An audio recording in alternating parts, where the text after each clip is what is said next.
And we are live with Bernardo Kastrup. How are you doing today, sir? I'm doing well, and you? I can't complain. I started off well, got some exercise in this morning, had some tacos with a good friend of mine, and now I'm ready to talk metaphysics with you. Top, fantastic. I'm ready to go as well. So what I like to present everybody as well as possible. You're into metaphysics. You have a PhD in philosophy, ontology, philosophy of the mind, and another PhD in computer engineering, which is a degree that has to do with reconfigurable computing and artificial intelligence. You worked on the CERN, and you've worked with with quantum field theory. What are some of the books that you've written, Bernardo? I have one that just came out now, Decoding Schopenhauer's Metaphysics. It's about the philosophy of Arthur Schopenhauer.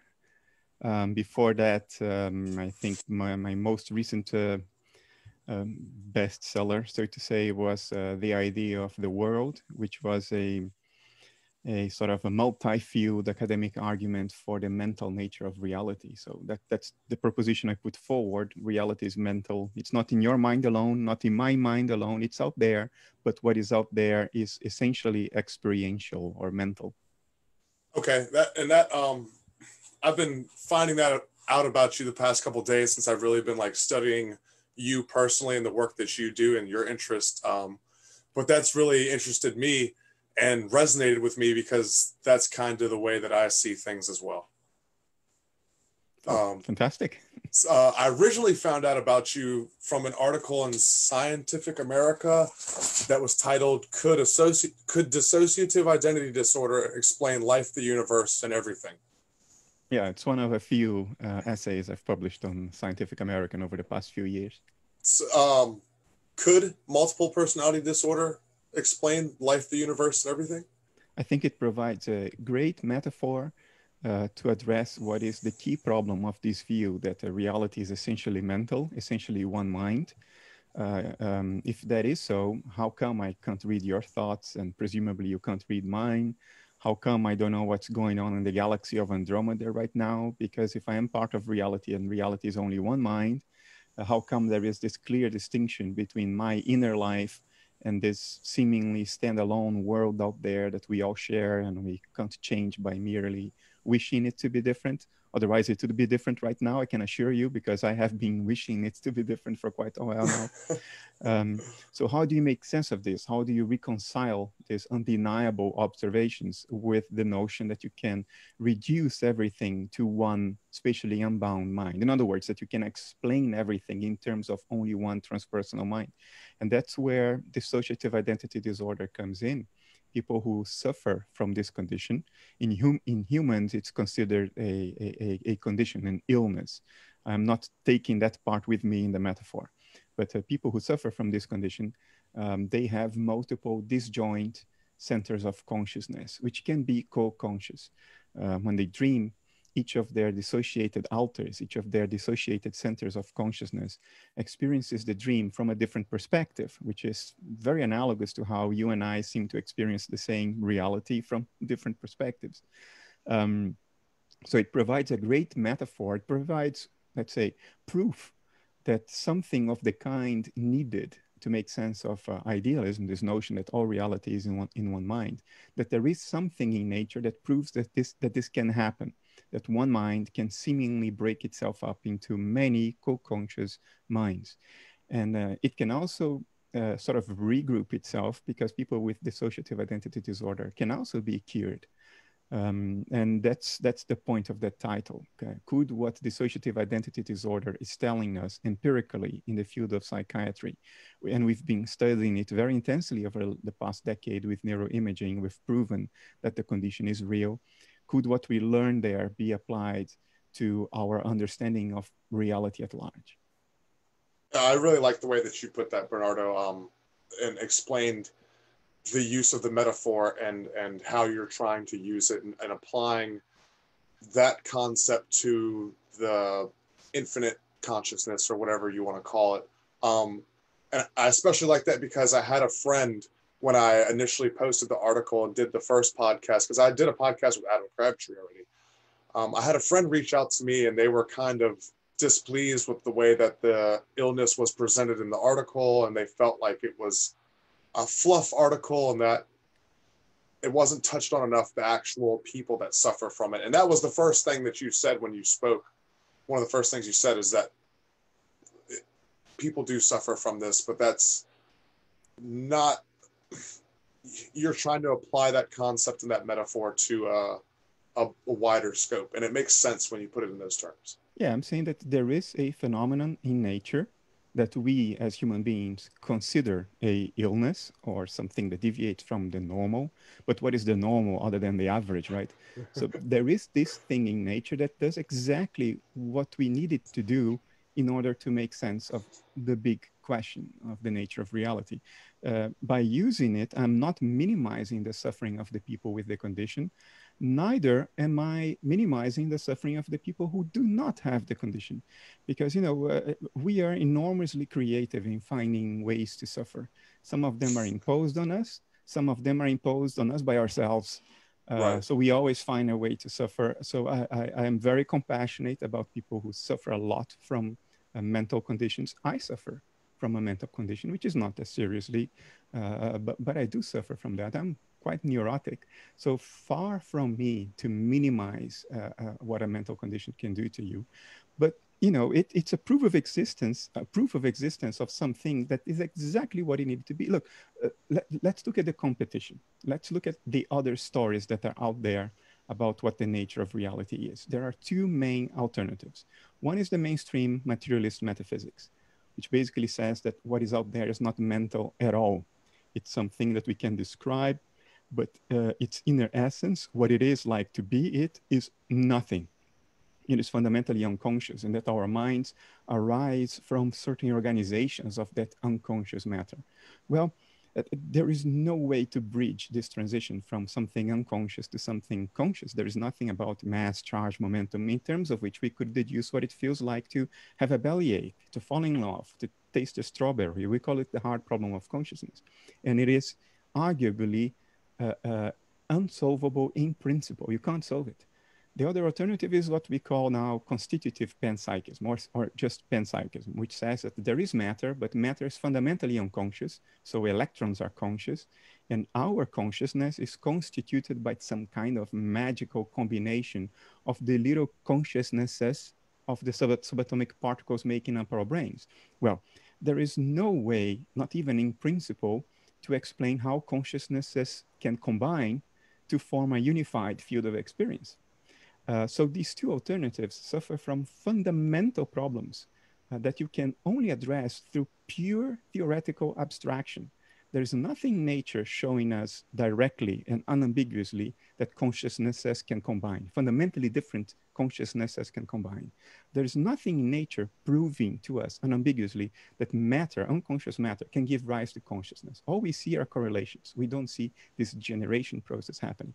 But guess what? For idealism, there is something in nature that addresses the key problem, and this is what makes it so very different from the two competing alternatives. You don't need mere theoretical abstraction. You just look to nature and there it is happening. Whether we understand it or not, we know that one mind can seemingly become many and then reintegrate itself again. Oh, okay. I really like the way you put that. No, that makes sense. So do you think that this is a problem? Like, these concepts aren't that abstract in Eastern philosophy. Like, say in Hinduism, they see the all source as the Brahma, right? And the Brahma is playing roles through all of us. So that's very much a part of their culture and their philosophy and their way of thinking already. So do you think it's mainly Western society that isn't kind of hip to these concepts? Look, I'm not surprised that people started saying things consistent with this already 3,500 years ago, or perhaps earlier. I mean, there is dispute about when the Vedas really originated, when they were put down in writing. I'm not surprised because whatever the conceptual armor a certain culture has at a certain historical juncture, uh, we have human intuition. We may word it differently, we may substantiate it differently, explain it differently, justify it differently, but the core human intuition has been the same for a long time, since arguably we've become able to think symbolically, which happened, I don't know, 30, 50,000 years ago. Um, so I'm not surprised that that intuition has been present throughout human history and maybe even into human prehistory before recorded history began. But we all, when we communicate it, we will all word it differently. For instance, the idea of explaining something literally or describing something literally is arguably fairly recent in human history. We originally tended to think analogically. So we would explain things in terms of analogies, metaphors, myths, the idea that there is a literal reality to the exclusion of every other potential explanation or potential narrative to make sense of that reality is something quite recent, and it is definitely a Western thing. So we imposed a handicap on ourselves. So I think ultimately, if you have to look past the myths themselves, you have to look past the way the philosophies have been worded, the way which particular analogies were chosen, what is metaphorical and what's not. If you see past through all that, I think you do see that everybody has been saying the same thing for quite a while. Everybody who has thought deeply about it, or who has contemplated or meditated deeply about it, it seems that all of them are arriving at the same conclusion. The ones who don't are the ones who are not particularly worried about philosophy. For instance, science is philosophically agnostic. We married materialism with science out of a sort of a cultural prejudice. There is nothing to the scientific method that would lead to an answer to the nature of reality. All science does is to tell us how nature behaves, not what it is. Um, Do you so think that that do you think that it would be beneficial for science to take a more spiritual or Gnostic or Hermetic view? And I think it would be very beneficial for science to take a very agnostic approach, because that's the strength of science. Regardless of your particular metaphysical views, you can do science. You know, the outcome of an experiment is what it is. If we run it 100 times and it's the same under different teams running the experiment, we can know with a very, very high degree of confidence, not absolute confidence, such a thing does not exist in science, but we can know with a very high degree of consciousness that nature behaves in this or that way, regardless of what nature essentially is. So I think the strength of science lies in being metaphysically agnostic. And if you ask scientists whether this should be the case, they will agree. But then they are not metaphysically agnostic, because human beings need a story about what it is that they are working with. And sometimes they tell themselves the implicit story of materialism. It sort of influences their thinking in an insidious, unexamined way, which may block certain avenues of research, because intrinsically we think, no, this cannot be true because materialism holds. I mean, we're not telling that to ourselves, but that's how in the background we are operating. So to just give one simple answer, I think science should be metaphysically agnostic. okay, okay, because I'm a big fan of Nikola Tesla, and one of his more famous quotes is, "The day science begins to study non-physical phenomenon, it will make more progress in one decade than in all previous centuries of existence."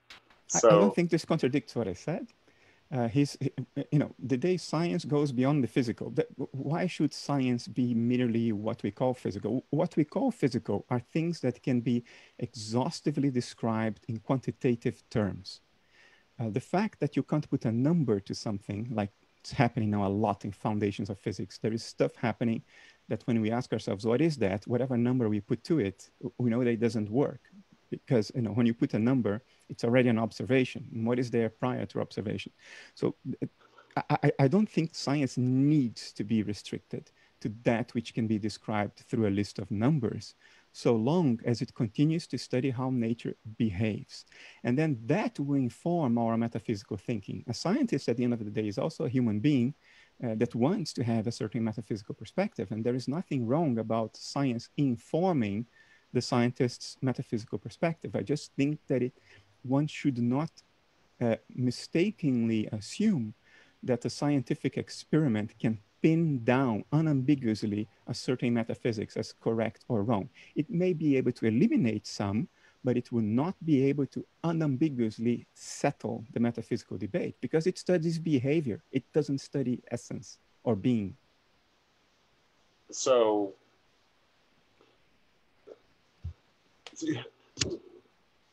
do you think that there's some way to combine that agnostic approach with study of the essence?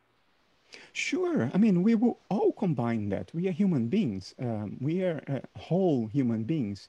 It's only our methodology, our you might call our epistemic methodology, the toolbox we have to inform our knowledge of ourselves and the world. That toolbox has different tools, but there is nothing wrong with our using them all. All I'm saying is that, if science is a hammer, then we should use science to hammer things in. But the hammer is not the only tool available, and it's not a sufficient tool, I don't know, to screw something on a wall. You may need more than that. You may need philosophy, you may need ontology, metaphysics. You may even need contemplative practices to get to an informed view about what's going on. Who are we? What's going on? What are we doing here? Science is only of the tools. I think we all should use all the tools at our disposal, but we should use the tools correctly. We should use the right tool for the right application. And science is one very, very important tool, key for the development of technology. But there are other tools. We shouldn't use a hammer when you want to screw something into the wall. But surely we should use both the screwdriver and the hammer. We all should do that. Right. Yeah. You have to use the screwdriver and the hammer to build the entire house. So there's a certain balance that needs to take place. Yeah, and you shouldn't mix things up. I mean, many of the spokespeople of science today that are very well known on social media and television, whatever, to begin with, many of them are not practicing scientists at all. They have a degree, but they're not scientists. They're not doing science. And two, they use the hammer to put a screw on the wall. They use the tools wrongly because they want to extract unambiguous metaphysical conclusions from a method that was not created to do that. The scientific method is an empirical method. It does experiments and nature replies to the questions we pose to it in the form of experiments by manifesting certain behaviors. You cannot settle a metaphysical debate, a debate about being or essence, based purely on the behaviors that nature manifests. And that's what these spokespeople of science suggest that we can do. In fact, they suggest that this is the only thing we can legitimately do, is to use a hammer to screw a painting on a wall. And that's what I think is absurd. It's just silly. It's just not intelligent. Okay. No, I like that.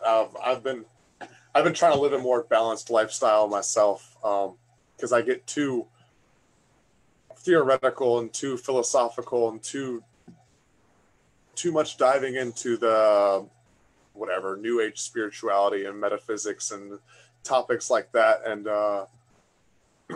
as interesting as all that stuff is, I feel like without any practical knowledge of how to go through life, then none of that means anything, but vice versa. Well, practical things are means to an end. You hop into a car to get somewhere safely and quickly, but that's a means to an end. The end is what you're going to do in that place you want to go. And if you think carefully about it, all technology is a means to an end. And the question that then becomes obvious is, what is the end? What are we alive for? I mean, it's nice to have the right medicine so I can live longer, but what do I live longer for? It's nice to to have the internet and communicate with each other much more efficiently and quickly, fine. But what do we communicate for? Oh, maybe to get our jobs done. Yeah, but what do we get our jobs done for? To get money, but what do we get money? I mean, you can keep on asking this question until you get to the essence of it. And the essence of it is eminently philosophical. What are we alive for? The answer to this question is, if not influenced, if not determined, it is at least largely influenced by your metaphysical views. If you think that materialism holds, then everything of any relevance about you is going to come to a complete and utter end only a few decades from now, if you're lucky. So what have you lived for? On the other hand, if you are the analytic idealist like I am, then you are a dissociated complex in a universal mind, and all the insights you've developed throughout your life will be released into a broader context once you die, and you reemerge with that broader mind. So you, in essence, your death is like the harvest. It's when you cash in to all the insights you've accumulated, and those insights will endure at a more fundamental level of reality outside time. Now, that's a whole different perspective about the meaning of life and what we are alive for. So I think people who are always asking for practical applications, they don't have their eyes on the ball, because, you know, what is that all for? That's what we should be looking at. We cannot avoid suffering, but we can avoid a vacuum of meaning, which is, I think, our greatest ill today. The greatest ill of humankind today is not that we suffer. Our predecessors suffered. Prehistorical man suffered. Nature is a horror show of suffering. Animals killing and eating each other alive sometimes. I mean, your backyard is the scene of some of the worst horror shows that can be conceived. You know, earthworms being cut to pieces by ants. I mean, so suffering cannot be avoided. The problem is that we add a lot of insult to injury by living our lives in a complete vacuum of meaning, because we live under this metaphysical narrative of materialism that sucks all meaning out of life. As Jung said, the Swiss psychiatrist Carl Jung, we can bear anything so long as we see meaning in it. If you see meaning in your suffering, you can go through anything. You can, if you see meaning in the fact that that's kind of where like shadow work comes into play with Jung. If you find meaning in your suffering, correct, you kind of play into it. Yeah, Jung was very lucid about it. He knew that we cannot stop suffering. It's silly. You know, reality is a dual in that sense. There is this play of opposites. You cannot extinguish one of the sides of this dichotomy, but we can go through it with an eye for the inherent meaning of everything that happens. If that is not the ultimate goal, if that's not the ultimate contribution that we can make to the universe at large through our metacognitive skills as we go through life, then what is? So, more simply said, the meaning is to make meaning, right? That's tricky, because then you can get into some philosophical traditions that basically say, you know what, there is no actual meaning, but we can create the illusion of meaning, and they call that to make meaning. What I'm saying is that there is a metaphysical perspective that can be very well substantiated in terms of reason and empirical evidence that tells us that whether we make meaning or not doesn't matter. There is inherent meaning out there, independent of you. And whether you see it or not, whether you appreciate it or not, whether you contribute to it or not, there is inherent meaning. Okay. Okay. Now that makes sense. So, all right, based on those things, so, and you've been talking a lot about nature, natural processes, and if you're paying attention, finding meaning.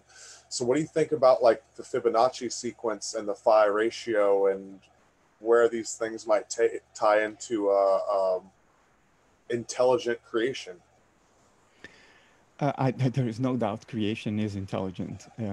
I would, yeah, I mean, the sheer harmony and the symmetries that you find in the laws of nature, some of them, and the fine tuning of the universal constant. I mean, this stuff is beyond bizarre. I mean, the intelligence underlying this is it's difficult to deny. You can try to reduce it to pure randomness, but that's basically just saying that you don't know where the intelligence comes from. You're not denying it. You're just saying, well, I don't know what the causal processes are that lead to it. Because randomness is just that. It's a statement about our ignorance of the causal processes that underlie whatever it is that we say is random. I think I would argue that nature is not metacognitive outside ourselves. In other words, intelligence is a way to process information cleverly.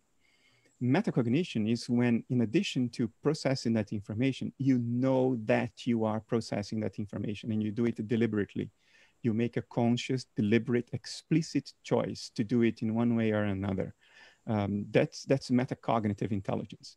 The other kind of intelligence would be intuitive, spontaneous intelligence. There is no premeditation. There is no explicit plan. There is just a natural, spontaneous, intuitive unfolding. That can be very intelligent too, arguably more intelligent than metacognitive intelligence.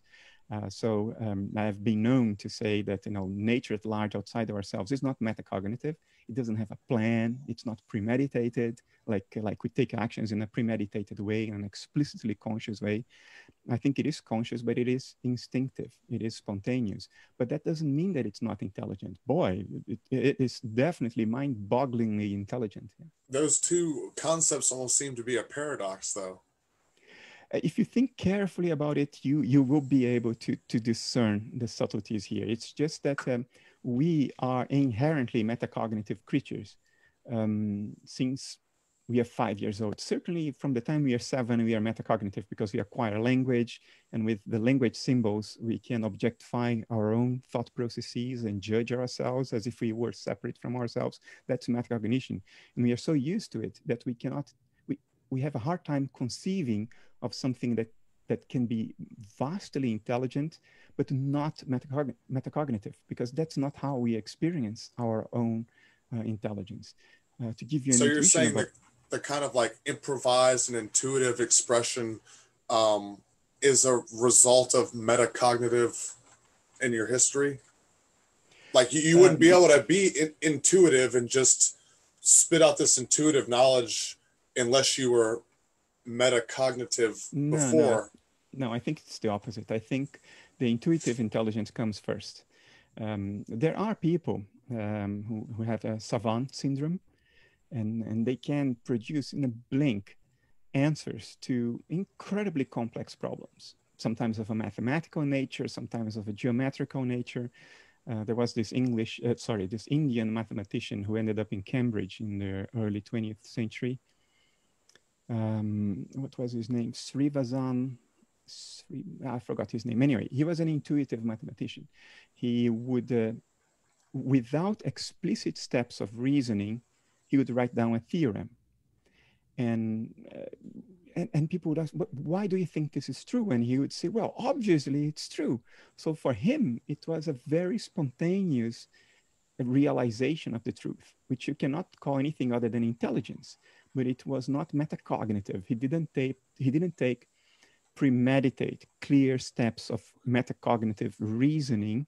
He arrived spontaneously at the conclusion. And surprisingly often, his theorems would prove to be correct. Sometimes not. But even when they were not correct, there was something about them that mathematicians would feel wonder about. It's like, well, it's not correct, but it should be. And this guy would just arrive at the answers just like that. There are other people who are savants, and they can make calculations in a second, maybe as fast as a computer, but they don't take explicit steps of reasoning. So whatever they are doing, it's not metacognitive because they cannot report to you what they did. They just see the answer. And that's typical of instinctive, spontaneous intelligence. It's an ability to discern answers without metacognitive steps of reasoning. So I think the universe began as purely spontaneous intelligence, instinctive intelligence, no metacognition whatsoever. And it is through us, through our evolved ability to metacognize, to contemplate our own experiences as if we were not those experiences, to step out of ourselves and evaluate what we are doing in our consciousness. This is the novelty. And this is the contribution we are probably making to the universe. The universe becomes self-aware or metacognitively conscious through us. That's not its starting state. That's not how it began. This metacognitive ability that we have to contemplate the universe, which ultimately means to contemplate ourselves, is what has been conquered through unfathomable suffering throughout the history of the evolution of life. This is what we are here for, probably, for all I know. So, no, that ties into part of what my belief system is that we're here to help create heaven on earth. And that kind of what you're saying is that we're co-creators in the process of the universe. Or at least we are the means by which the universe can realize its own nature. Right. It is through us that the universe can say, oh, this is what I am, this is what I am doing. Instead it's of like our eyes are mirrors. Yeah, a reflective mirror, because otherwise the universe wouldn't be able to report what it is. It's in the flow of spontaneous, instinctive evolution. It's trying to get somewhere, but it doesn't know that it is trying to get somewhere. Yeah. And it's through us that there is that realization, oh, this is what's happening. Right. I am the universe experiencing itself. Yeah, and as for, heaven on earth, there I probably would diverge a little bit from you. I think if observation is telling us anything, it is that bliss and suffering are two sides of the same coin. They exist together. And, right. and even to be more positive about it, and to be honest with you, I don't want to be sanguine here, but suffering is probably one of the best tools to trigger metacognitive insight. If you're not suffering, if you are in bliss, then you go through life without examining it. You go through life spontaneously because you're having fun. You never have to stop and think, oh, what's happening? How did this just happen? What am I doing? To have this moment in which you stop and you look at yourself and you metacognitively inspect your own behavior, the contents of your own mind, you need a moment of suffering. Something has to stop you on your tracks. To trigger that moment when you go, oh shit, what's happening? What have I done? Why am I feeling like this? What is this world? What is this universe? If you're in constant bliss, I doubt that would happen. I know, yeah. You would get too complacent. Yeah, you'd just be in the flow of blissful instinctual evolution. I mean, I don't want to project too much on others, but this is my experience. The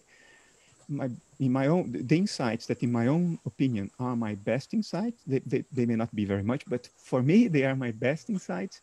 They were arrived at in moments of, or periods of significant suffering. It's only in those moments when I stop having fun and I stop to think. Right, and you can really, it's like being at an art gallery and taking a step back from the painting, and you can kind of look at it from a fuller scope. Yeah. You don't contemplate the meaning of life unless your life is in danger, unless you get that diagnosis, unless something severe happens to you, like at the end of a relationship or when you lose a job.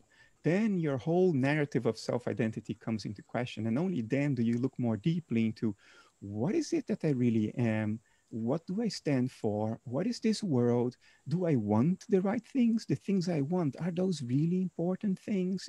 These are the questions that come when suffering stops you on your tracks and forces you to self-reflect.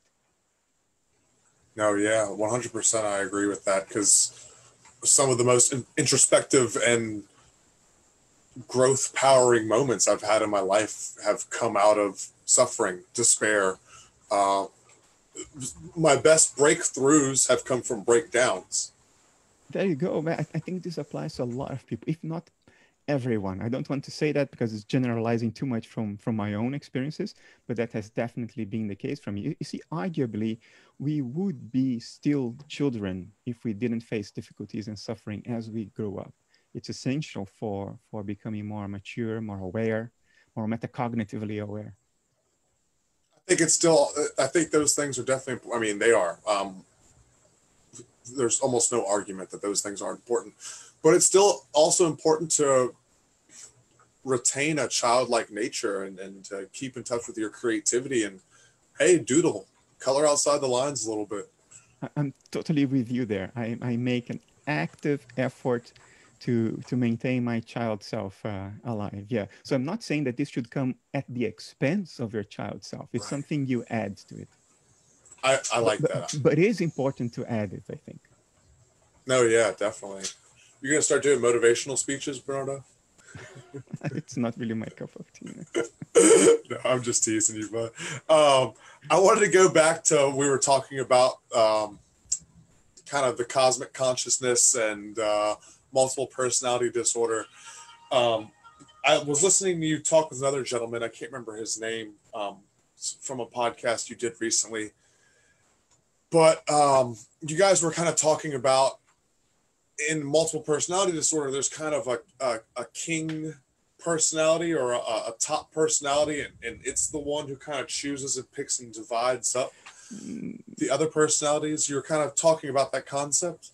There is a host personality. A host personality. Yeah, but the host personality doesn't get to pick which of the others is in control of the body. The host personality is just the most integrated one. You could say it is the original. It's the thing that retains most of the original contents of consciousness. In other words, memories, personality traits.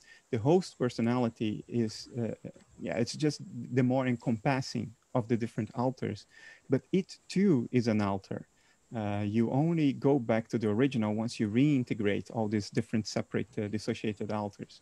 So yes, there is a host. Is the host typically self-aware? Typically, the host is self-aware. Yeah, typically, if any of the alters knows that there is dissociative identity disorder going on, it is the host.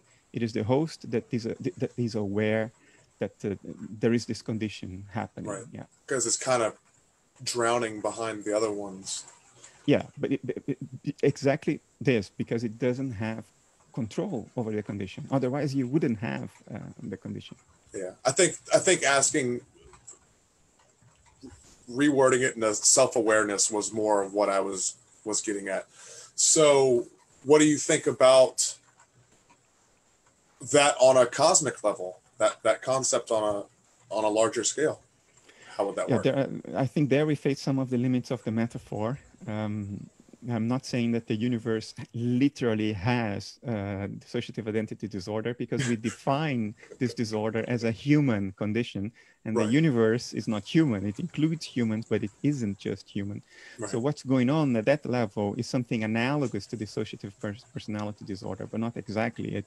And to address your question more explicitly, I suggested this already before. I don't think mind at large, which is my name for the equivalent of the host personality, it's the part of the universal consciousness that is not embodied in any living being. I don't think mind at large is metacognitive the way the host personality of a human with a DID is metacognitive. I think mind at large is at least very largely instinctive and spontaneous. And the reason I say that is, in my view, the physical world is what the conscious inner life of mind at large looks like from our perspective. It's just the way it presents itself to us from our dissociated perspective. So we can get clues about the conscious inner life of mind at large by observing the physical world, because that's the only perspective we have towards it. The other perspective we are dissociated from by definition. I've heard people say that God or the universe reveals itself in strange ways, and you have to pay attention to notice that. Exactly. And I think the physical world is the most obvious, in-your-face way in which mind at large is revealing itself to us from across a dissociative boundary, which makes it look like what we call physicality, even though from within it's purely experiential. Well, physicality is experiential as well. What appears on the screen of perception are experiences. Red is an experience. Heaviness is an experience. But it's an experience of a different quality than the first person experience of the inanimate universe, in my view. But we can make inferences about it because it is in a way revealing itself to us through that. And what do we see when we pay attention? We see predictable laws of physics. We see that the universe behaves in a largely predictable way. If it didn't, we wouldn't be able to create technology. Your phone would work today, tomorrow, who knows? Because the laws of nature wouldn't be predictable, they wouldn't be stable. So the fact that it is so stable, the behavior of the universe is so predictable and stable, suggests to me that the inner life, the conscious inner life of mind at large, is spontaneous and instinctive, because instinctive behavior is predictable. You can predict what a crocodile would do, but you cannot predict what a human being will do. It's very difficult because we are self-reflective creatures, and the complexity of our inner experiences is much higher, much more difficult to pin down. So that's the reason I think mind at large is intelligent, but not metacognitive. Okay. I saw someone ask this on a YouTube comment, actually, and I thought it was a really interesting question.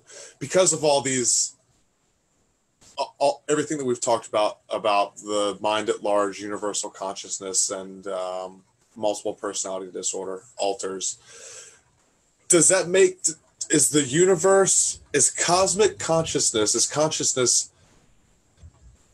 cosmic consciousness fundamentally pathological?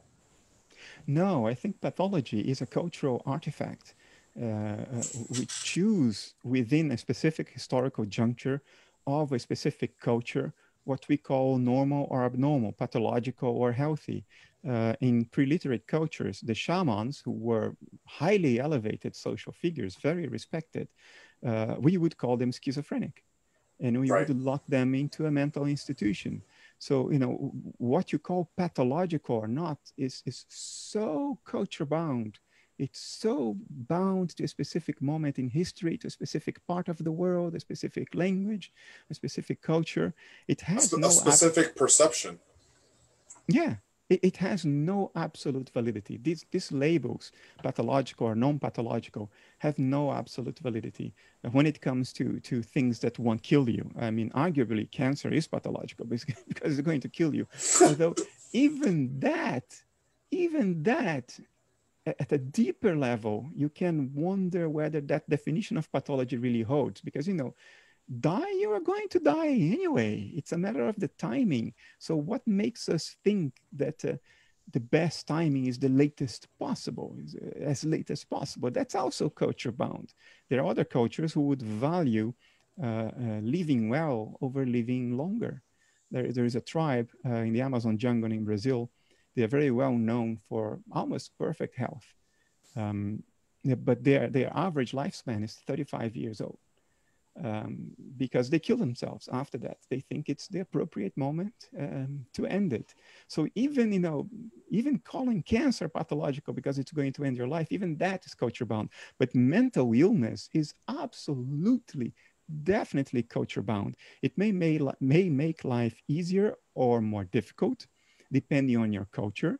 Some people with schizophrenia suffer a lot because we live in a society that expects us to act according to the rules and contribute in very specific, almost mechanical ways to the economy. Otherwise, you're punished for that. Well, guess what? Somebody with schizophrenia has a very hard time complying to this. I'm talking about more or less controlled schizophrenia. Out of control schizophrenia is terrible suffering to anybody. I don't wish that on anybody. But what's pathological or not is a function of what is functional or not within a certain culture, given a certain set of values and way of working. And we live today still in a sort of neoliberal, capitalist Western culture that will consider certain things pathological and other things not. But you could invert it completely. For instance, we legitimize two drugs. We legitimize drugs that are uppers and downers so long as they keep you functional. We legitimize alcohol at the end of the day, so you can relax, drown your sorrows, your frustrations of the day, and take some sleep. And then we take coffee the next day in order to become productive. And in the meantime, we also take cigarettes in order to quiet down our existential angst. Yeah, we legitimize that because for us, healthy behavior is almost machine-like behavior, predictable, regular, fits into the cogs. And I'm not passing judgment on this, value judgments on this. I'm not saying this is right or wrong. I'm just observing that this is how we define what is pathological or not. Yeah. In a different culture or in a different time, these definitions can be completely reversed. So absolutely not. The universe is not pathological. The universe is what it is. And there's nothing else it could be because it's all there is. It's just doing what it has to do because it is what it is. These value judgments are very anthropocentric things, very culture bound. I don't even think that dissociative identity disorder is necessarily pathological. It may make you less it definitely makes you less functional within the way of working of our culture at this moment in time. But, fundamentally pathological? No, I don't even think human DID is fundamentally pathological. I don't think human depression is fundamentally pathological. It can be very, very useful to make you wake up, although it involves tremendous suffering. And I know that firsthand, by the way. If you're depressed right now and you think he doesn't know what he's talking about, believe me, I do. So no, I use these things referring to pathology because I'm acquiescing, I'm making a concession to how we describe these things today. And I want to be clear about what I'm referring to, but I have no fundamental value judgment about pathologies at all. No, once again, everything kind of goes back to perception, and normal is a relative term. I tend to agree with a lot of things that you said, especially when you were talking about drugs, stuff like that, and what drugs are considered normal, and just what lifestyles are considered normal. Like myself right now, my goal is to live a nomadic lifestyle. I'm working on getting a new van so I can outfit it into an RV so I can live life on the road. And I feel like there's a lot of people that are stuck in that mechanical lifestyle that see people living these other ways, and it frustrates them because they're kind of stuck in a certain loop of a 50s, post-war culture. Exactly. It's the baby boomer value system, which I got from my parents. Right. My mother is very much into, you have to work and you have to be a proper citizen and all that. Which there's totally a bunch of great values from that, 100%. And like work is important. Even with everything that I want to do, I still have to put in tons of work into it. I'm not breaking my back, but it's still effort and work. It's a means to an end, and that's the perspective that they missed out. These are baby boomers. They were born in a devastated world, and what was very needed at the time was to point our noses in the same direction and rebuild, and have a proper life for ourselves. But in doing that, maybe they or we lost sight of what we live for, because the focus is always on surviving, having what you need to survive, having a proper education, doing the proper job so you can get health insurance and whatnot. But the question that is never asked is, what do you live for? Because, if you follow the baby boomer script, you have a comfortable life, but probably maybe a massively uncreative, depressing life. And in your bed death, you'll be regretting everything you've done because you haven't properly lived. You haven't brought into the world what wanted to come into the world through you. And you didn't take from the world that which you're in the core of your being, you came here to take with you to wherever you're going to go afterwards. So these are relative values. I think your generation, you're a millennial, if I'm guessing correctly. Yeah, I was born in 91, so you're a millennial. I think the hope for the future rests with your generation, because it's the first time I have seen a whole generation systematically break with the script that they have inherited. For instance, the script I got was you have to study hard to get a good paid job with benefits, including health insurance, so you can buy a house, marry, have a couple of kids, and then retire. I mean, fine, but there is a little bit more to life to that. But the script entailed things like, you want to learn how to drive when you are 17, so it depends on the state you are, but so you can at 18, you can you can drive and you can be more independent. And what I see with millennials today is they don't choose their professions because that's the best paid or the ones where they get more jobs. They are happy to hop from job to job depending on what their inner self wants as an experience. They will value experience over things. They don't care about owning stuff, owning a house, owning a car. So long as they can get comfortably from A to B and have a roof over their heads, it's fine. I mean, I'm saying them, but partly you. And I think this is one of the most positive things we have going for us in the world today, that the whole generation is sort of becoming more authentic to the core of what they really want, that they are listening to what they really want. And later they will not become neurotic adults as my generation is and previous generation was, which is we go against our nature for most of our lives until one day we wake up and we think, shit, I did what was expected of me, but I never did what I actually wanted. And now it's too late. Now I am old and I'm ill, and that's a terrible realization, to wake up at some point late in your life and realize you haven't lived your life the way you actually wanted, because we were and they were not attuned to what they actually wanted. They were so focused on the script. So, and not only that, the millennials are much more open to non-mainstream views. They don't take things for granted just because they have inherited that cultural momentum from the previous generation. And I think this is one of the most important things, is our hope for the end of this very badly thought through metaphysics we call materialism, which many people in my age group and older generations adhere to merely because of habit. They never really thought it through. And they don't even know that they haven't thought it through because they don't examine the thing. They just inherited it. Right.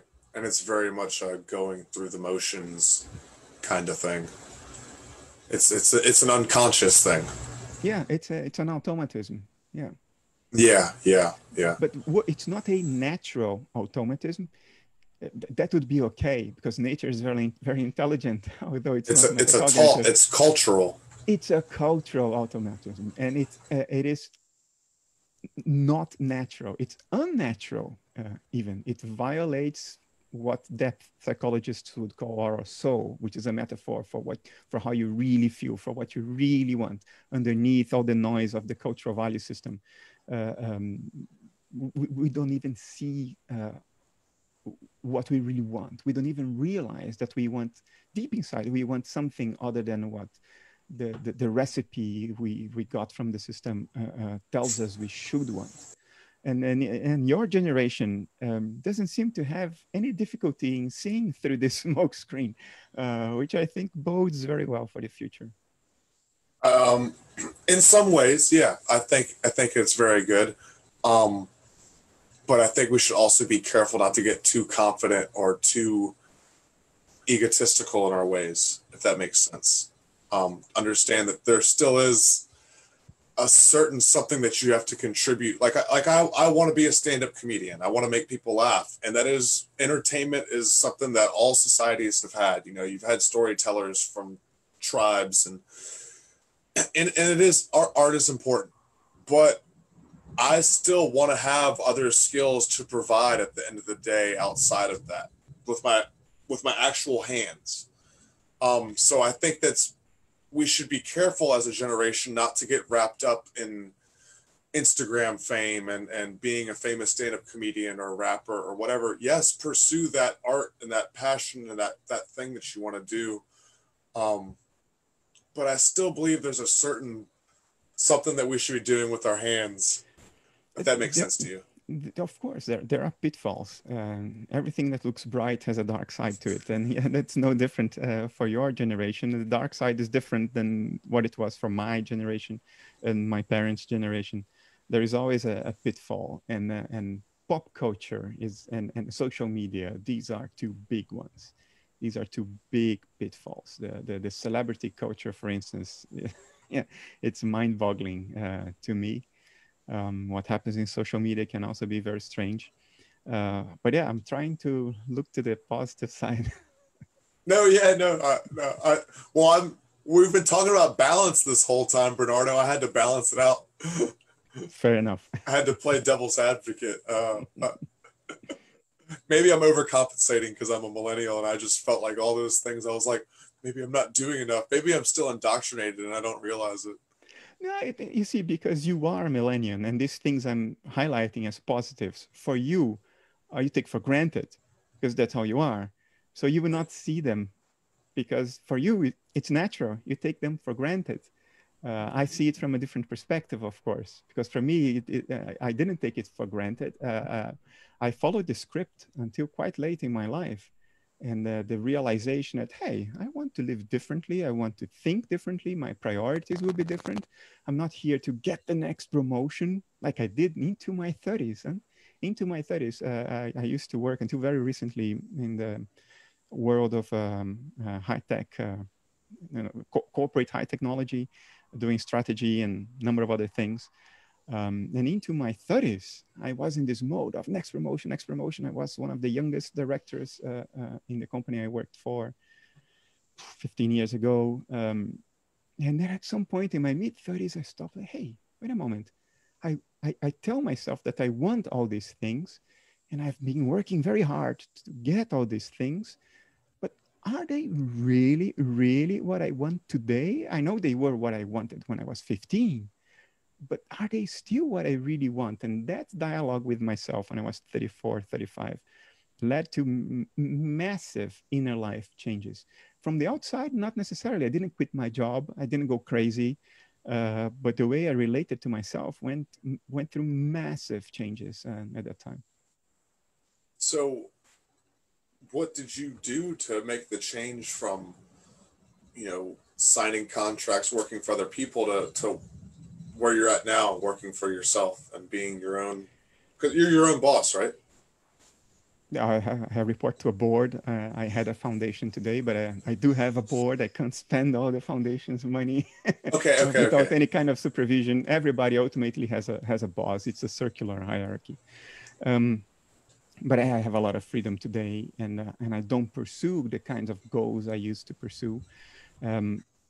What is different in my inner life is that I'm much more capable to listen to what I really, really want, not here, but down here, chest level, maybe even belly level, the things that a more primordial part of myself really wants. Again, what depth psychologists call the soul, metaphorically, which is what from the inside you really, really actually want, but you don't want to recognize it because you inherited a narrative and you want what you compute in your head. That has changed.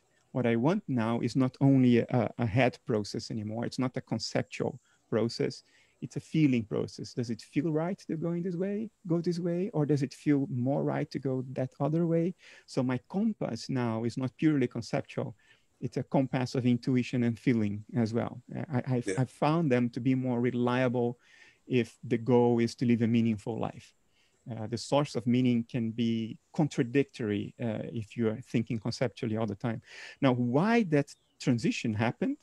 This is what is different in me today, but why did the difference happen? What happened? I think, it can be a spontaneous thing that happens between 35 and 45 years old, usually.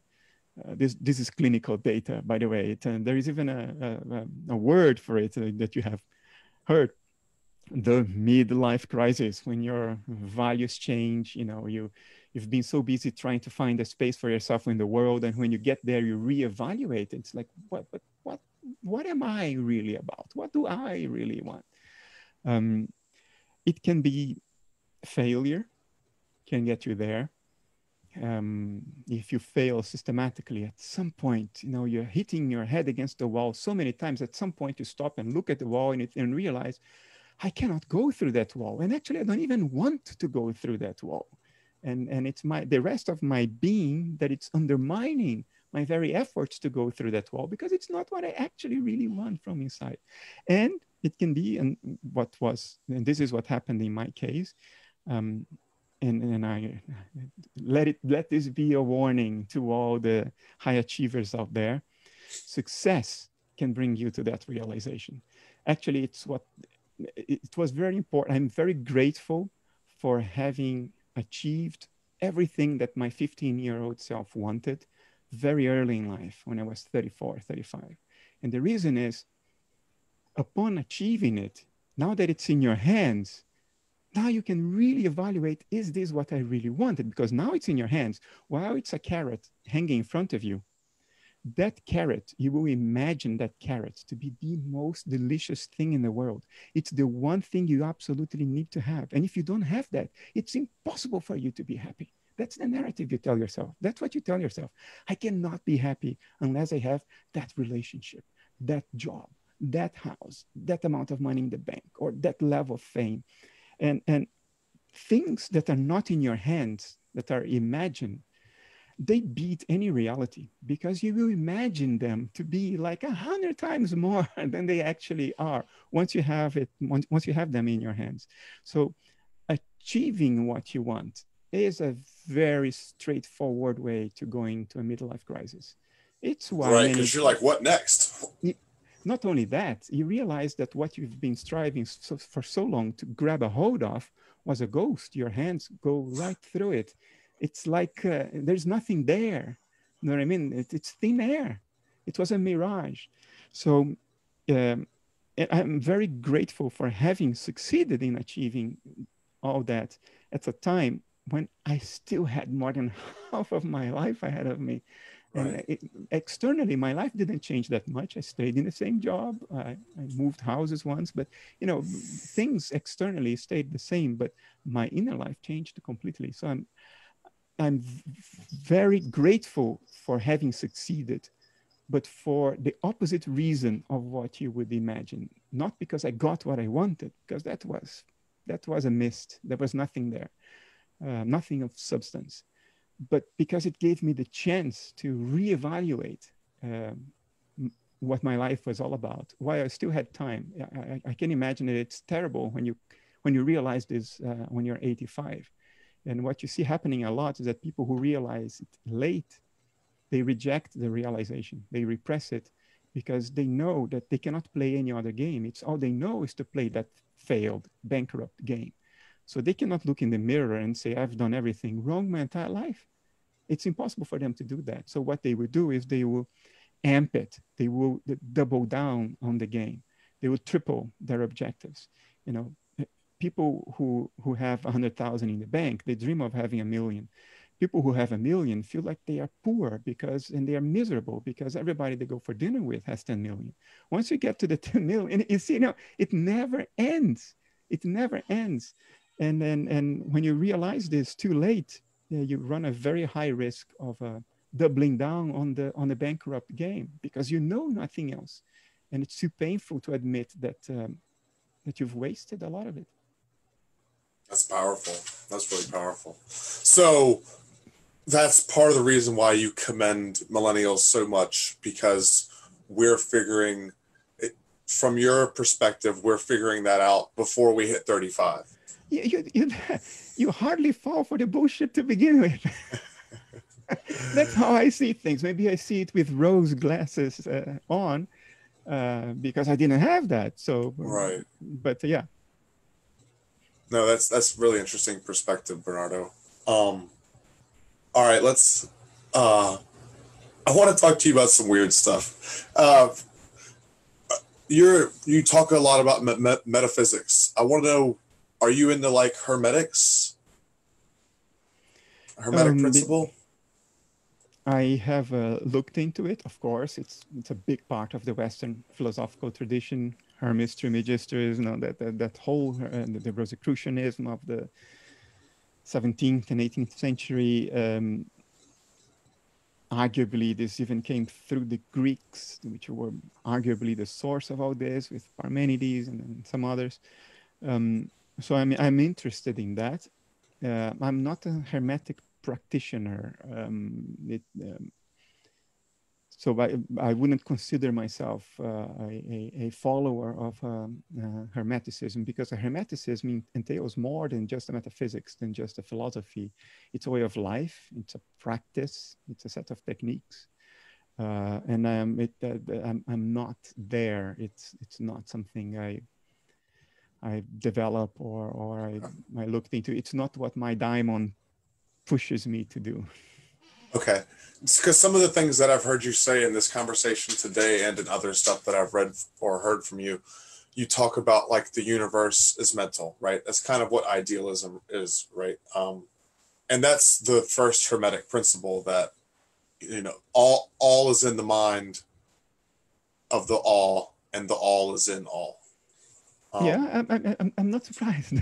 yeah, I'm not surprised because we have this intuition. We see it before we conceptualize it. right. So that you feel like that intuition and that kind of philosophy is more across the board than I realized, maybe. Oh, definitely. It's everywhere. Yeah, yeah. It's everywhere. And I look upon Hermeticism with great respect. I think it's very easy to misunderstand it and abuse of it and misrepresent it. But I think it's a very respectable philosophical tradition. But again, it does more than what I am focused on. It's a way of life. It's a practice. It's an experiential practice. It aims to get you to certain realizations by direct experience and not merely conceptual reasoning.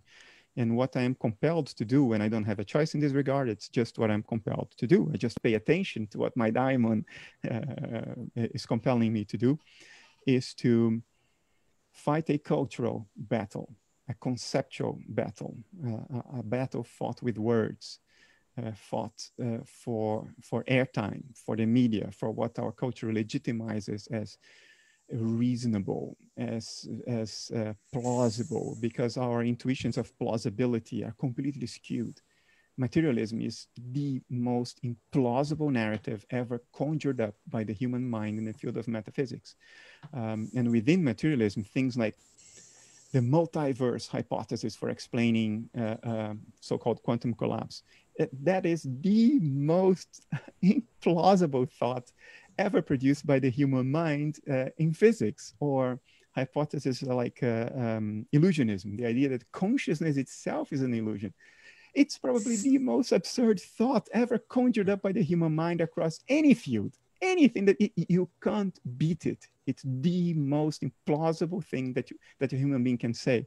So why do we take it seriously? Because our culture has been infected with a virus that completely screwed our sense of plausibility.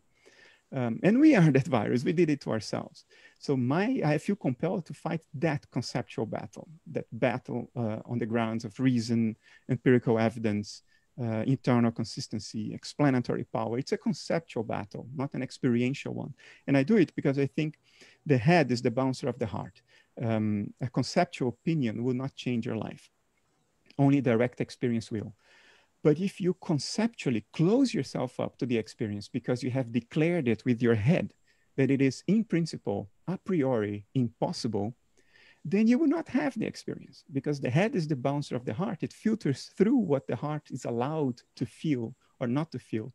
So I feel compelled to fight this cultural battle so people can give themselves intellectual permission to have the direct experiences through Hermeticism, through Hermetic practice, for instance, that in turn can change their lives and their outlook. Concepts will not, but they can open the door, they can open the gate.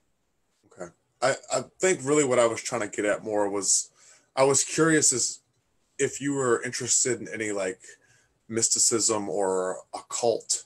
I'm very interested in mysticism. Yes, I'm not a practitioner. I have had exposure to it through literature. I'm still in my teens. I was interested. I just, it's not my shtick. It's not the thing I'm trying to do, but I regard it with great respect. Yeah, I think mysticism has gotten a bad rap in our culture for wrong reasons. I think it is more legitimate than it sounds if you look at what's going through the airwaves. So you're more practical, is what you're... I'm fighting a conceptual battle. I'm fighting a battle for the narrative that our culture considers believable, plausible, which is not about the experiences we have. It's a conceptual battle. But I acknowledge that concepts alone will not change lives. Only direct experience will. I'm just trying to give people conceptual, intellectual permission to open themselves up for the experience, because we can't experience that which we consider impossible to begin with. And even if we experience it, we will dismiss it as hallucination afterwards. That is the insidiousness of the current cultural narrative. It blocks our heart. It interferes with our ability to experience reality, puts a filter in front of it, and we only experience, actually, we are only explicitly aware of experiencing that which the cultural narrative considers plausible. And what is not, either we are not aware at all of having experienced, even though we do it all the time at night when you're falling asleep, you know, or just after we wake up in that transition time, we experience fantastic things that if we would only pay attention to and take seriously, it could change our lives. But we filter it out, we dismiss it because there is this conceptual narrative telling us that it's bullshit. And that's what I want to change. Okay. So you're trying to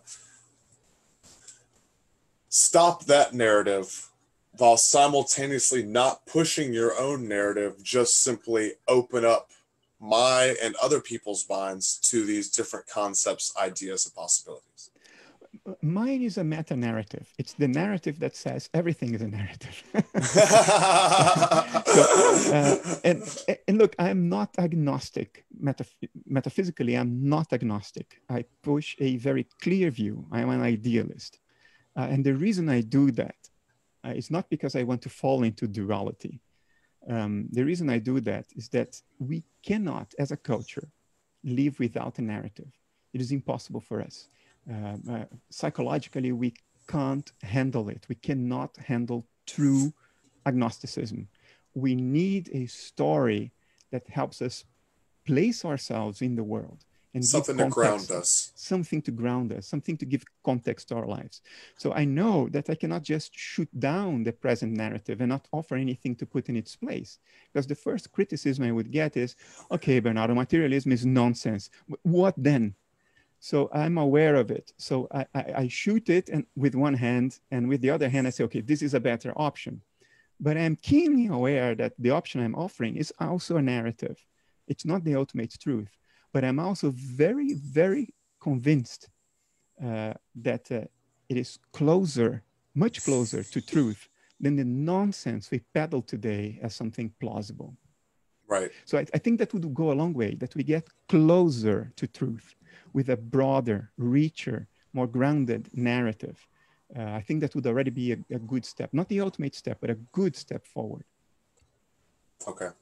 All right. So we've talked about, so we've got that out the way. You're an idealist. All right.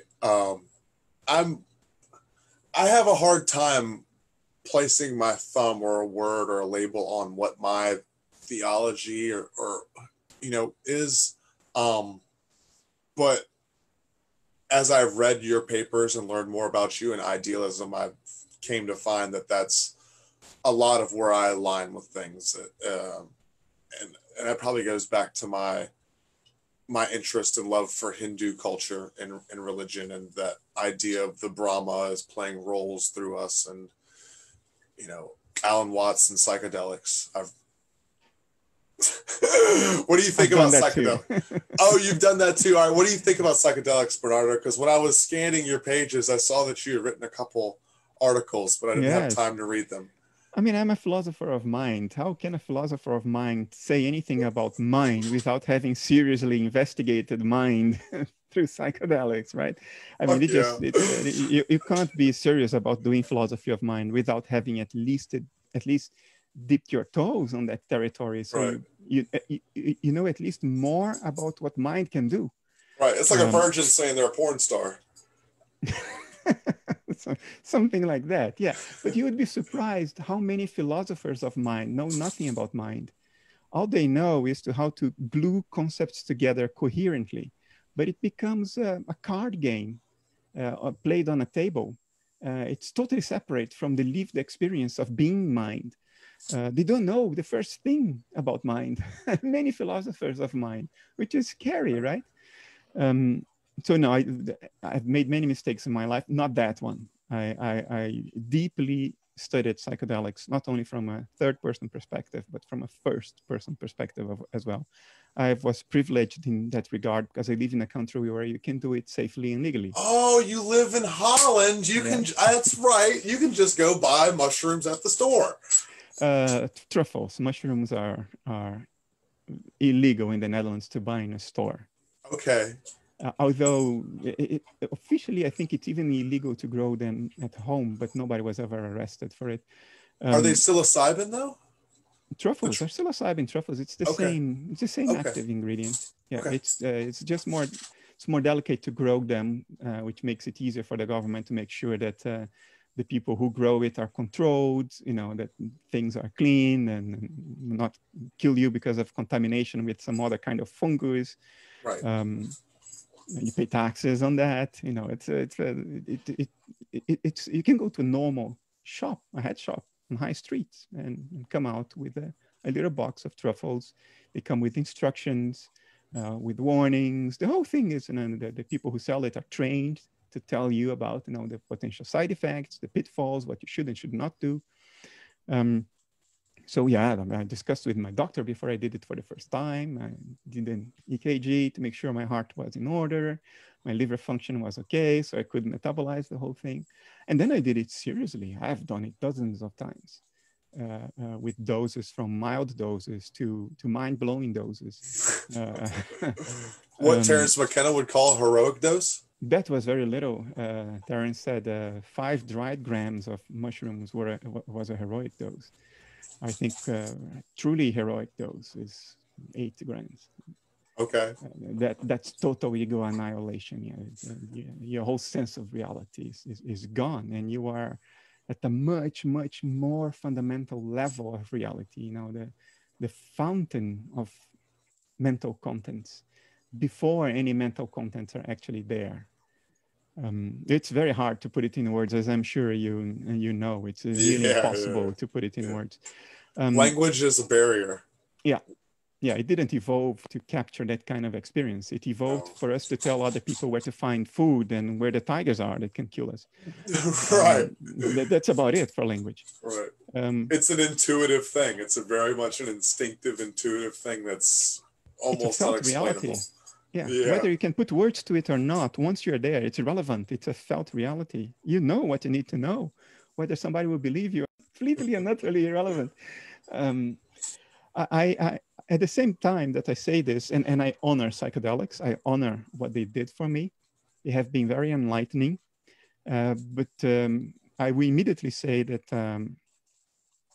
the psychedelic experience can be incredibly deceiving, especially if you tiptoe around it. In other words, if you take a dose that does something but doesn't really break your ego, it's very easy to come back saying, oh, there are aliens in the Pleiades sending us heart vibrations through the 5th dimension. Bullshit! Nonsense, because what happens in a psychedelic experience is the limits that mind imposes on itself, either because you do that to yourself to repress things you don't want to know about yourself, to repress your past, your instincts and all that, but also because your body has evolved to put bounds on your mind so you can focus on what is relevant for survival. Right. You don't need to know what's happening in the 5th dimension, and nothing from there is going to kill you here. So you better focus on, on what is around you, and the physicality of things, and what to get you a better job, and help you stay healthy. So this binds we put around mind, this sort of how to say it? How do you call that? It's a straight jacket that they put on people who cannot control themselves. This straight jacket of mind is self-imposed and is imposed by the organism. And what psychedelics do is they sort of relax all that. They release you from that. And then mind runs amok. It does what it wants to do every time, which is to engender experience. That's the prime directive of mind, is to deceive you by engendering experiences. If you weren't deceived, there would be no experiences. There would be nothing you would believe in, and then everything would cease to exist. Existence is based on a certain transpersonal level of belief. That's what psychedelics have taught me. So for me, the greatest lesson of psychedelics was not that what happens in the trip is literally true. No, that's not my learning from psychedelics. What I learned from psychedelics is that what happens in a mind-blowing trip, totally different from this world, is of the same nature as this world. In other words, right now we are hallucinating. This too is being conjured up by mind. So you see, I'm inverting the arrow of equivalence here. I'm not saying that a psychedelic trip to the fifth dimension in the Pleiades is literally true just like this world. No, what I'm saying is that they are equivalent, which means that this right now is also a kind of hallucination, a collective hallucination, something that mind is conjuring up. So I am extremely skeptical of the products of mind. And psychedelics have helped me become more skeptical of the products of mind, because I have been in trips reach beyond words, in which I had the conviction that that was more real than real. That thing that I cannot put words to was more real than this right now. But by that, what I mean to say then, and that was my learning, is that if that belief in objective reality felt so strong there, and it was not really true, then this belief in objective reality that I have right here, right now, which is weaker than that, is also not really true. Do you see the conclusion I got from it? Yeah. My psychedelic gnosis was not the trips are true. My psychedelic gnosis was this isn't true. This right here is an illusion. And I'm convinced it is true for the same reason that I was convinced in that psychedelic trip that the fifth dimension in the Pleiades was true. It's mind's prime directive to deceive itself, because that's how it creates reality. So psychedelic gnosis for me is the ultimate skepticism about all the products of mind.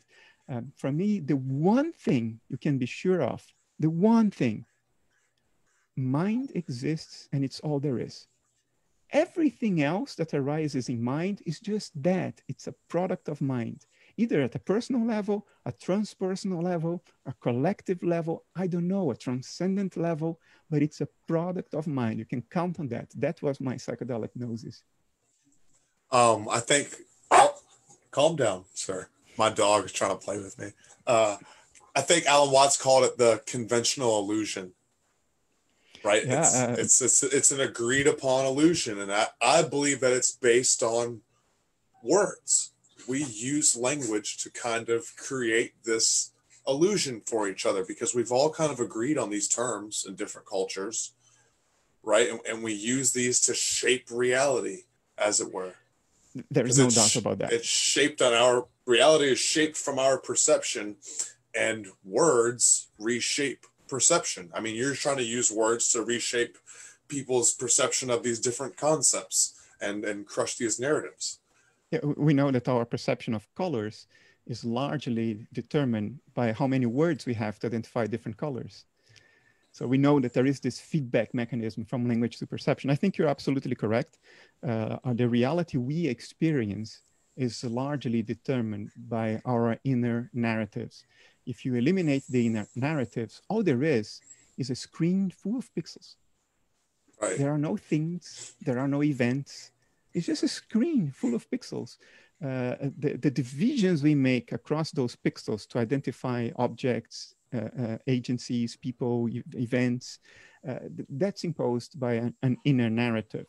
There is no distinction between the car and what's outside the car. It needs the outside in order to work as a car. It needs gravity to pull it down to the ground. It needs air to facilitate combustion and cool the engine. Right. But we put a boundary around it because of language convenience. But having said that, I do think there are deeper levels, because, you know, a 6-month-old doesn't have language yet, but arguably he or she is perceiving something, some world. Right. But I would say that the infants experience what's known as the oceanic.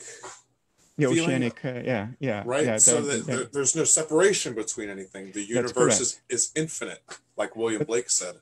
But arguably, he would still be seeing pixels distributed in more or less the same way we see the pixels. So I would say that language is definitely the the big, most noticeable level at which we determine reality. But I think there are biological levels as well. There's a big discussion in foundations of physics now. There's a problem in physics today, which is how do you come from a world of pure probability, which is the ground level of reality according to quantum mechanics? Nothing is deterministic. There are only probability distributions. How do you come to predictable deterministic laws at the macro level? How does that transition happen from probabilities to laws? And there are some, I was studying it today, by the way, the work of fantastic Austrian physicist, Professor Marcus, what was his name? Marcus Miller from the Austrian Academy of Sciences. I was reading a paper that he recently updated on ArchiveX, not Archive, where he tries to come up with a way of making sense of this transition. And he shows, based on certain mathematical theorems, that even if there are no deterministic laws out there, through an inferential process of perception, through a process of probabilistic induction. In other words, the more you see about the world, the more you're informed about what it might be next. Yeah, okay. Yeah. You see, so the more experience you accumulate, the better you are capable of making inferences and guesses about what will happen next, which is an inductive conclusion. And he shows that if you obey the fundamental mathematical principles of this probabilistic induction process, you would arrive per force at a seemingly deterministic world shared across observers, which is a mind-boggling conclusion. And this demonstration that, at least in terms of first principles, even if there would be no objective deterministic world out there, even if we would construct it through inference, we would arrive at exactly at where we are today. So I find this very interesting. And I think foundations of physics is pointing to us that below the level of language in which we create a consensus reality through concepts, below that level, there is an even more fundamental level. There's a biological level, and there is a physical level, which is woven at the base layer of reality, which is the thing that makes us come from pure probability, pure possibility, into actual existence. That I find fascinating. So I believe that the universe is composed of math and words, right? Language and numbers, right? We've already talked about the Fibonacci sequence, and we've talked about how words shape perception. In Hebrew, right? The Hebrew language, every letter has a numeric value. That's the classic creationism story, and God said, which is speaking it into existence. It's kind of sounds like code, right? Almost sounds like code is being spoken, right? With the language numbers and with everything that you just said, and with me bringing up the Hebrew language and that kind of code idea, you have a degree in artificial intelligence. You worked on the CERN. You know about philosophy and ontology of the mind. I feel like you know what I'm about to ask you. What do you think about simulation theory? It depends on the metaphysical basis of the simulation theory, what people actually mean when they use the word simulation. And there are people who think that the material world is simulated in a meta computer, in a meta universe. In other words, our material universe is the result of a simulation that's running in a meta universe. I think this just postpones the problem. We are saying, well, there is no matter, it's just a simulation. But okay, but what is then the essential nature of the simulator? Is it matter? Is it mind? What is it? And so in a sense, if you're naive about simulation theory, you're accomplishing exactly nothing. You're just pushing the problem forward. You're postponing having to face it. Other people, they use the word simulation to say, to express the following reasoning. What we call matter, if understood as a standalone reality that would still be there, even if nobody were looking at it, that is an illusion. And it is in this sense that we say that this is a simulation. Then I agree. Why? Because the analogy here is the following. Suppose you're playing Zelda on a retro computer. I happen to be into retro computing. It's my way to keep the child within me alive. So if you're playing one of those adventure games from the 80s in which you move from location to location, you go into virtual rooms, virtual cities, you know, different things happen. There is a whole world within which the game unfolds. But that world doesn't exist in a standalone way. It's not there when your game character, your game avatar is not in that room. The room is only rendered when your game character enters it. Then there is an algorithm that computes the room, and the room is rendered on the screen. If your character moves on, then there is no room. It's not there. Something else will be rendered. You understand what I mean? So it's a simulated world, and it's virtual in the sense that it's only brought into existence when it's about to be observed, when the game character interacts with it. Now, do I think that in that sense this is a simulation? It's not only an opinion. Yes, I think that, and I don't think it's a mere opinion. I think over the past few years, there is no tenable alternative way to interpret what quantum physics is showing.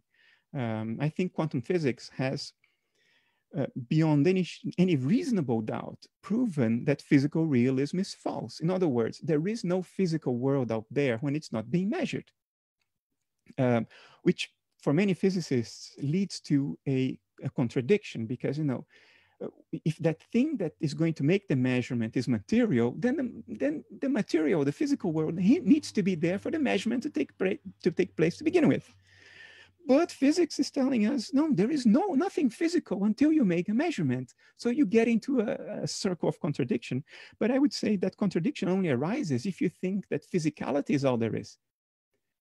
I don't think that it's all there is. Physicality is what presents itself on the screen of perception. But beyond perception, there are other things, thoughts and emotions.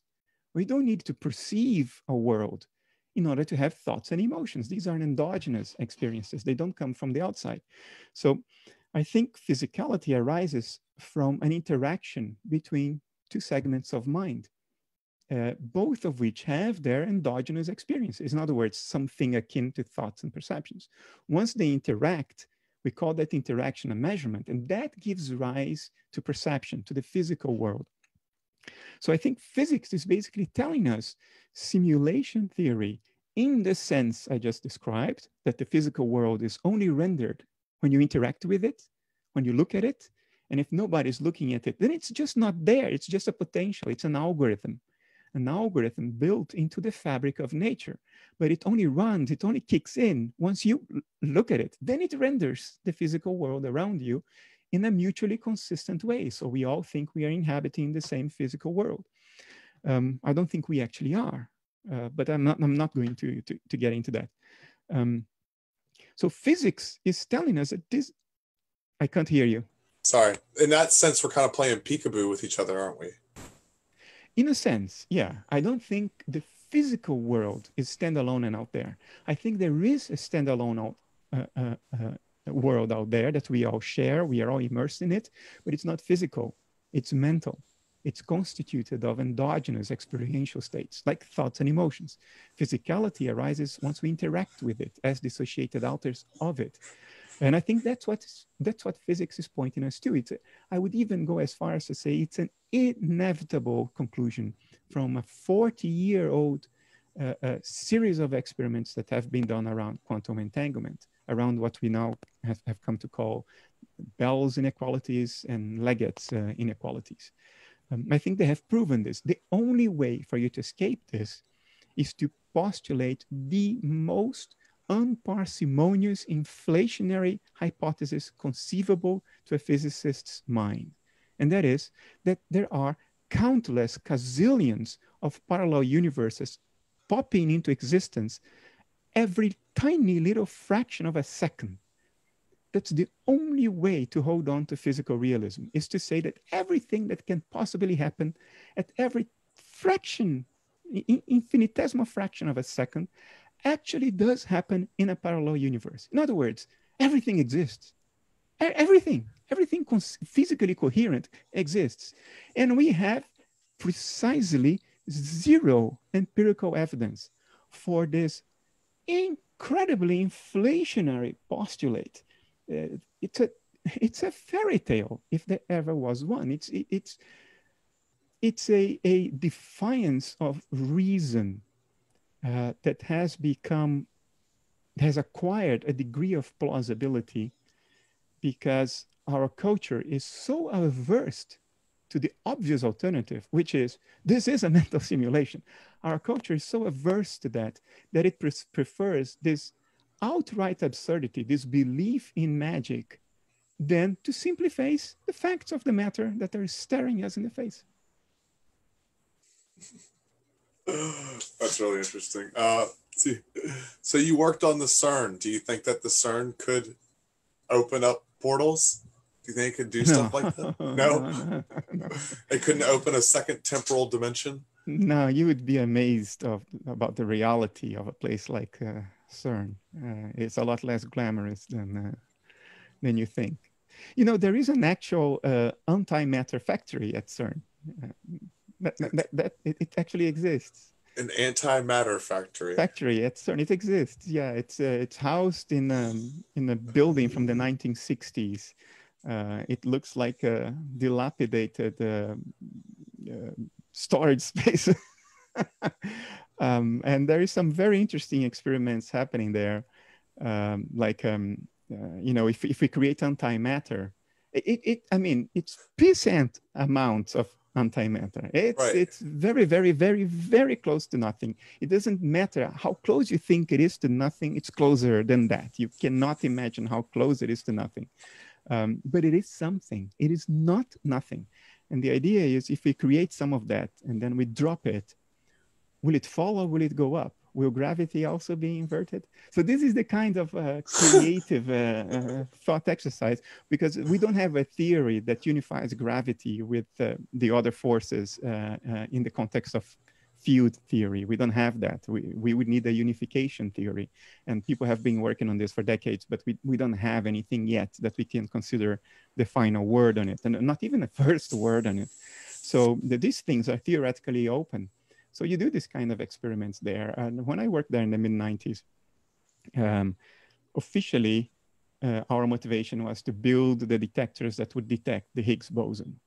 And they actually did detect the Higgs boson. What's the Higgs boson? It's a little bump on a histogram. That's what it is. You never see the Higgs boson directly. You never see the fundamental particles that existed a fraction of a second after the Big Bang. You never see them directly. Because they decay way too quickly for them to interact with the detector. Doesn't matter how close you place the detector, they will decay into something else before you see them. So the Higgs is a theoretical abstraction that made a prediction about a little bump in the energy distribution of a certain graph, a histogram. And when we measure that graph, we realize that there is a little bump more or less around the region where the conceptual abstraction called Higgs boson predicted it to be, which is good enough. Hey, there is a little bump on a graph on a monitor. That's all there is to it. Everything else is inference through theoretical abstraction, which is valid. It may one day help us develop technology, but keep in mind— What kind of technology do you think it could help us develop? Today, I have no idea. I cannot conceive of anything for which the proven existence of the Higgs boson would make any difference. But we thought like that before, and it turned out that we found all kinds of applications for all kinds of other things. X-rays were found by accident. And the guy who found it thought, oh, it's a quirk, nice quirk in the laboratory, but it's useless. X-rays. So you don't know what will happen in the future. But what I mean to tell you is that the reality of CERN is it's abstract. It's not glamorous. It's not like you're seeing anything. To begin with, you're not even close to the detector when the detector is operating. You're behind a 3-meter thick concrete wall. All you see are lines on a computer monitor. And that's what wins you Nobel Prizes. But anyway, what I was trying to tell you, in principle, our motivation was try to find the Higgs boson. But as I'm telling you, we were pretty sure the Higgs would be there. There were rumors back in the day when the previous generation accelerator, the LEP, which was active at the time, there were rumors that we had seen the Higgs already, but we didn't have enough statistics because the LEP didn't have a high enough energy level to produce enough statistics for us to say, you know, there is a 1 in 1 million chance that this is by chance, therefore it's real. What I personally had as my motivation was to prove supersymmetry, or SUSY, as it's still called. Because for me, that would show that the underlying beauty of nature's laws were beyond Mozart's symphony. It had to be true because it was so beautiful. Unfortunately, it turned out that it's most likely not true. We haven't found it where we hoped we would have found it. So reality sometimes, you know, sobers us up. Many things that are mathematically beautiful and perfect. Euler's equation. I mean, Euler's equation, if you understand what it's telling you, it makes you cry. Literally, if you really absorb what Euler's equation is telling you about reality, it's emotionally moving. It's beyond that. It's devastatingly beautiful. It's just beyond imagination. How is that possible that that thing is true? And similar to like a mystical experience you would have on a high dose of mushrooms. If you truly understand, it's a very simple short equation, but you have to understand what those little things, those little symbols represent. E, I for the imaginary notation, pi. So if you really understand what those little symbols mean, when they're put together in the form of Euler's equation and you're told this is really true, it has been proven, you're moved to tears, certainly. So I thought, you know, nature's showing us that it is unbelievably beautiful. So it must be true of supersymmetry as well. But sometimes nature sobers you up. You know, Euler's equation is true, demonstrably so, but supersymmetry isn't. It's a great mystery. Sometimes nature is beautiful, sometimes it's just inelegant. And then the final arbiter is nature itself, not our taste. Do you think that is one of the things that led to your midlife crisis? That sobering up from not being able to quite get your finger on that? No. My midlife crisis, although in time it overlapped a lot with my philosophical insight that there is a much better alternative to materialism, they were not the same process. My philosophical investigations have been a perennial thing in my life. They have always been with me, with a little interruption during my university years, because you have to be so focused on what you're doing and you're immersed in a materialist world and you just don't have the energy or the appetite to go against it. So you just take it for granted. You assume that materialism is right. But once I became a little bit more mature and I started thinking about it, that process has always been there. And in parallel with that, I had my midlife crisis, but they were not triggered by the same thing. They were not even the same process. They cross-influenced one another, but they were not the same process. Okay. My midlife crisis was a change in my values, not necessarily a change in my metaphysical perspective. Okay. I was just, I wasn't trying to, somber the mood or bring you down or anything. It just, when you initially spoke about it, I could feel a little bit of a little twinge from you that was like, I could feel that you wanted to prove that, that was sort of your baby. Prove supersymmetry? Yeah. I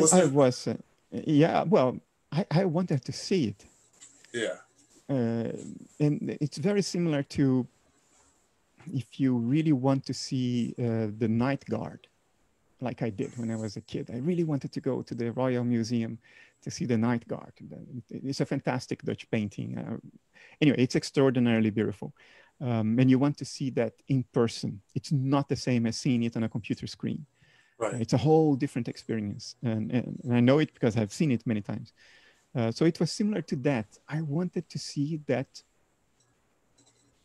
there are no words to describe how beautiful it would be to see that for real, supersymmetry, that mathematical beauty comparable to Euler's equation, that impossible beauty. It's like, it's not possible for something to be that beautiful. It's just too overwhelming. In the case of Euler's equation, it is. So yeah, I hoped to see supersymmetry. Yeah, I absolutely did. Yeah, and I was fairly sure we would.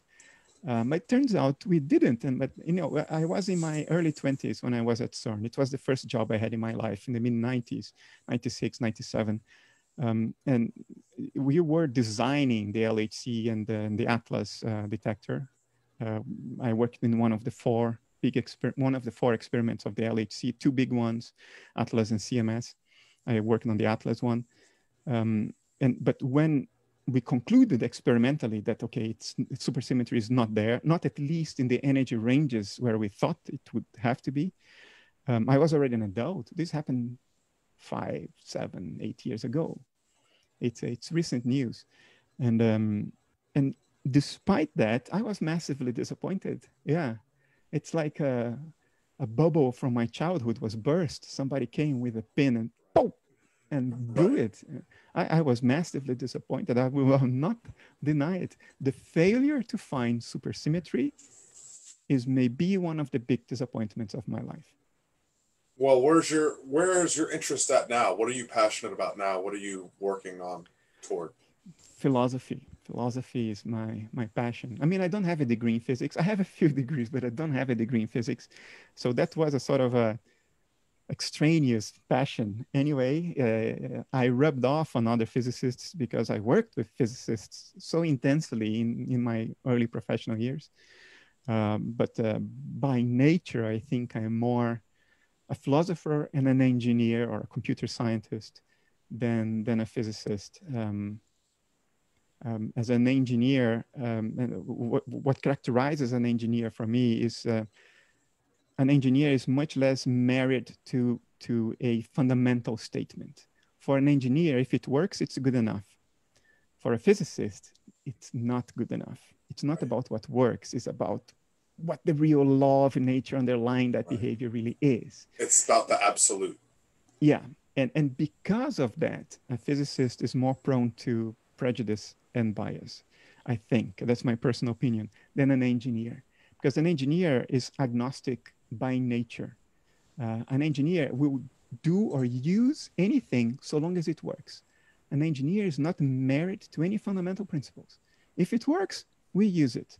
There was the famous computer in Europe in the 80s, the BBC Micro, from Acorn Computers, very early in the 80s, 82, I think it came out. And the prototype wouldn't work unless an engineer would press a certain part of the printed circuit board. Then it would work. If you didn't press it there, it wouldn't work. But if you pressed, it did. And they didn't know why that was the case, but they realized if they would put a resistor bank there, it would work like the finger of the engineer. They had no idea why that resistor bank was needed.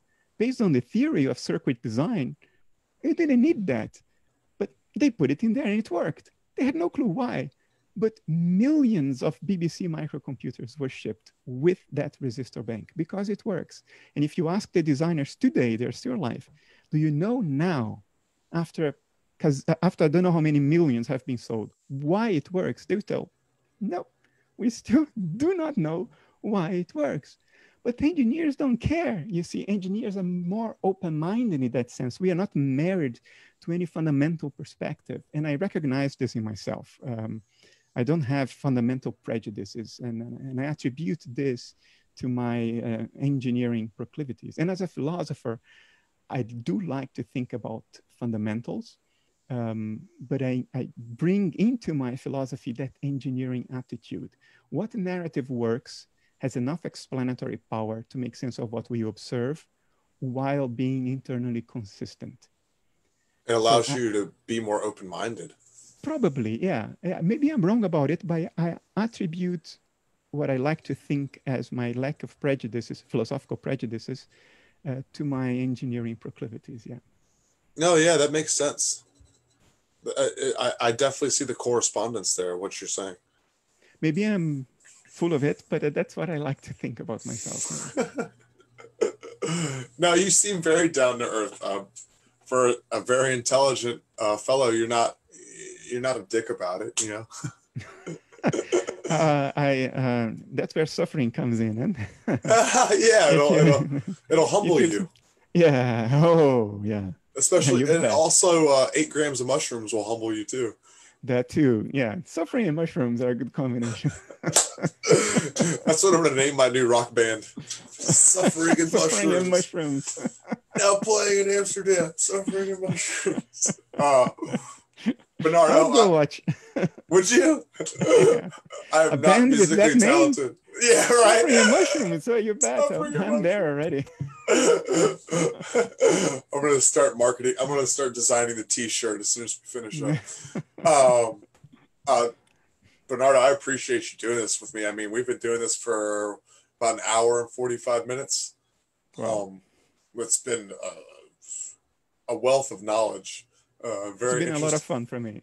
Yeah, it's been an interesting conversation. And yeah, well, I mean, was it more fun having a conversation with me as opposed to some of the more professional people that you podcast with? Every interview is different. It depends on the chemistry, right? So I don't want to say, this is better than that, but it's definitely been a lot of fun with you. Yeah. Yeah. Well, I want you to be loose, and I mean, shit, it's hard not to have fun when we're talking about psychedelics and stuff, right? That's true. Or the nature of reality, right? Yeah. Is there anything that you want to get off your chest? Any promotions or anything like that? I usually ask my guests at the end of the show, if you could speak to everyone in the world right now at once, what would you say?